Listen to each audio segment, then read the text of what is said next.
Lokrashtra news network, जनसामान्यांचा बुलंद आवाज।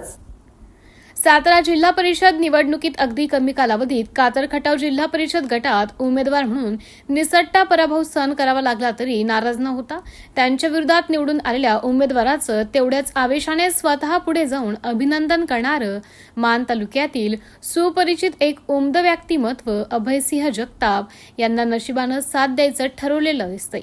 कारण आता होऊ घातलेल्या विधान परिषद निवडणुकीत सातारा सांगली मतदारसंघातून अभयदादा यांनी आपला उमेदवारी अर्ज भरला। त्याचवेळी माजी मंत्री बाळासाहेब पाटील यांनीही त्यांची उमेदवारी अर्ज भरला होता।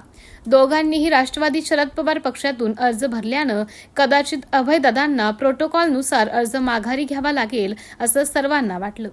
पण बाळासाहेब पाटील यांचा अर्ज अवैध ठरल्यानं अभयदादा जगताप यांचा अर्ज राष्ट्रवादी शरद पवार पक्षाच्या वतीने अधिकृत ठरवण्यात आला। म्हणजे अभयदादांना आता नशिबाचं साथ देण्याचं ठरवलंय असं त्यांच्या हितचिंतकांना वाटतंय।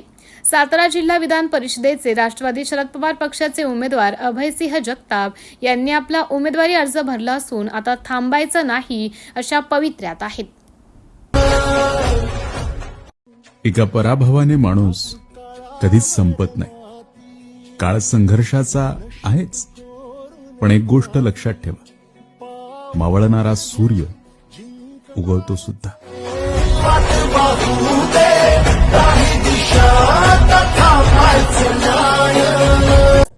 लोकराष्ट्र न्यूज, एक विचार समाज विकासाचा, वेगवान आढावा ताज्या घडामोडींचा, बातम्यांबरोबरच शेती, उद्योग, शिक्षण, साहित्य, कला, मनोरंजन आणि बरंच काही।